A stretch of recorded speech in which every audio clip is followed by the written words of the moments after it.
ఏంటంటే మనది ఇప్పుడు దాదాపు అంటే లైక్ ఇప్పుడు గడిచిన ఒక 4 సంవత్సరాలు చూసుకుంటే అటు ఆ 4 సంవత్సరాల కింద చూసుకుంటే రియల్ ఎస్టేట్ అనేది కొద్దిగా డౌన్‌ఫాల్ అయింది. అది ఇది అని చెప్పి చాలామంది చెప్పారు.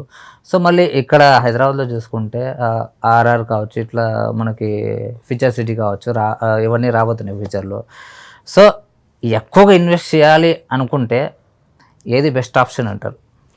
సో ఖచ్చితంగా మీరు గుర్తుపెట్టుకోవాల్సింది ఏంటంటే ఈరోజు ఇన్వెస్ట్మెంట్ దశలోనే మీరు ఉన్నారు. ఇన్వెస్ట్మెంట్ కోసమే అనుకుంటే అదే మీ ప్రథమ క్రైటీరియా అయితే డెఫినెట్గా ఇప్పుడున్న ఏదైతే జరుగుతున్న విస్తరణలో భాగంగా త్రిపురాల్ రీజనల్ రింగ్ రోడ్ ఏదైతే ఉందో ఈ రీజనల్ రింగ్ రోడ్ లోపల మీరు ఎక్కడ తీసుకున్నా కూడా బాగా డెవలప్ అయ్యే ఛాయిస్ ఉంటుంది. సో దీంట్లో కూడా ప్రధానంగా త్రిపులార్ వస్తున్నది దాదాపు 398 400 కిలోమీటర్ల పరిధిలో వస్తున్న దాంట్లో ఏదైతే ఉందో మీరు ఎక్కడ పడితే అక్కడ కాకుండా సాధ్యమైనంత వరకు హైవేలు ఏదైతే బెంగళూరు హైవే లేదా శ్రీశైలం హైవే లేదా ముంబై హైవే అట్లాగే మీకు పూణెకి సంబంధించింది అట్లాగే వరంగల్ సాగర్ ఈ విజయవాడ హైవేలు ఏవైతే ఉండో ఇంటర్ జంక్షన్స్ ఏవైతే ఉన్నావో అంటే మీకు కనెక్టివిటీ నేషనల్ హైవేకు కనెక్టివిటీగా ఉన్న రీజనల్ రింగ్ రోడ్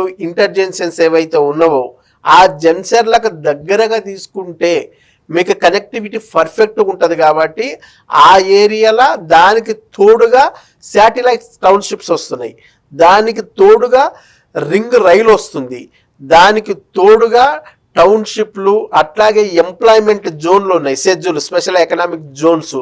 ఎంప్లాయ్మెంట్ బాగా జనరేట్ అవుతున్న ఈ ఏరియాల్లో అంటే చెప్పుతున్న మొత్తం 400 కిలోమీటర్ రేడియస్ ఏదైతే ఉందో ఎక్కడ పడితే అక్కడ జనాలు లేని చోట కాకుండా ఎంప్లాయ్మెంట్ లేని చోట కాకుండా అట్లాగే కనెక్టివిటీ మళ్ళీ గ్రీన్ ఫీల్డ్ రోడ్స్ ఉంటాయి. అంటే ఔటర్ రింగ్ రోడ్కు అండ్ రీజనల్ రింగ్ రోడ్ను కలిపే రోడ్లను గ్రీన్ ఫీల్డ్ రోడ్స్ అంటారు.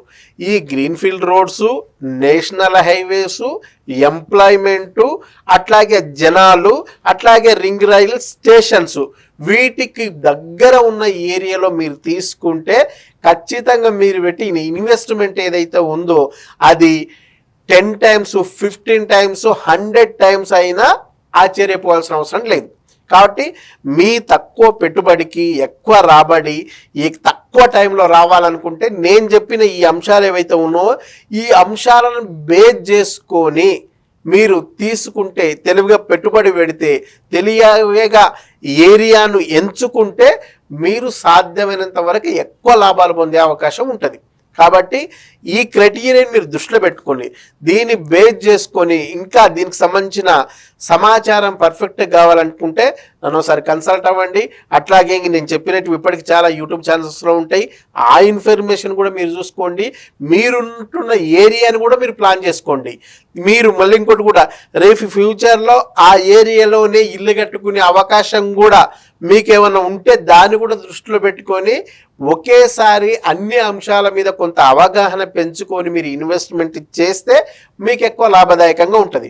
అట్లా కాకుండా మనకు అవసరం లేకపోయినా మనకు సంబంధించిన వాళ్ళు చెప్పిర్రు చెప్పిరు కాబట్టి ఏమనుకుంటున్నాను ముఖస్థుతి కోసం మీకు అక్కడ అవసరం లేకపోయినా ఎక్కడో దగ్గర ఇన్వెస్ట్మెంట్ చెయ్యాలి కాబట్టి చేసిర్రు అనుకోండి మీరు ఆశించిన ఫలితాలు రావు.